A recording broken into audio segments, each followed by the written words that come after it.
প্রিয় দর্শকবৃন্দ, আসসালামু আলাইকুম। আজকে সম্পূর্ণ ভিন্নধর্মী একটি ভিডিও নিয়ে আপনাদের সামনে এসে হাজির হয়েছি। আমার মতে হাসপাতাল হচ্ছে পৃথিবীর জাহান্নাম, যেখানে রোগীরা হাসপাতালের বেডে শুয়ে অসুস্থ হয়ে একটু হলেও নরক যন্ত্রণা ভোগ করে। কিন্তু আমি আজ যে হাসপাতালে অবস্থান করছি, আমার মনে হয় এখানে হাসপাতালের অসুস্থ রোগী তার অর্ধেক সুস্থতা হয়ে যাবে এই হাসপাতালের মনোরম প্রাকৃতিক দৃশ্য দেখে। আমার সামনে যে সারিবদ্ধ ঘরগুলো দেখতে পাচ্ছেন, সেগুলো রোগীদের থাকার ক্যাবিন, আর তার ঠিক পেছনেই এমন প্রাকৃতিক সৌন্দর্য।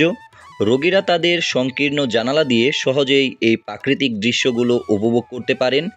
এই হাসপাতালটির অবস্থান হচ্ছে মানিকগঞ্জের শিবালয় উপজেলার উথুলি নামক স্থানে।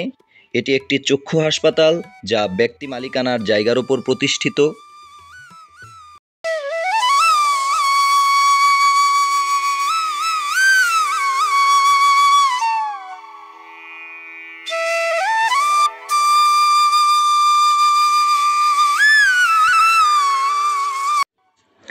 আমার এই হাসপাতালে আসার কারণ হলো আমার নানার চোখে কিঞ্চিৎ সমস্যার কারণে তার সাথে এখানে আসা।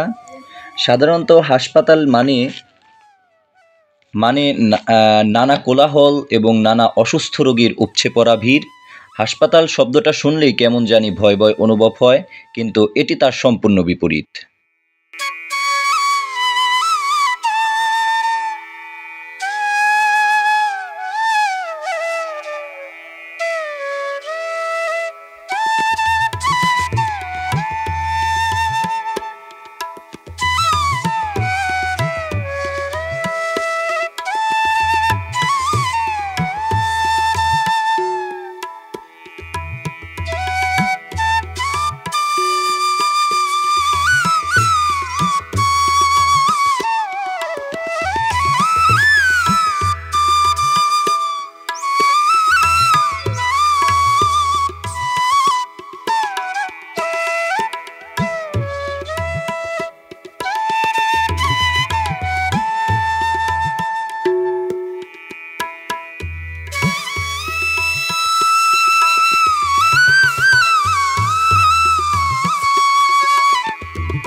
এই হলো হাসপাতালটির ভেতরের অংশ।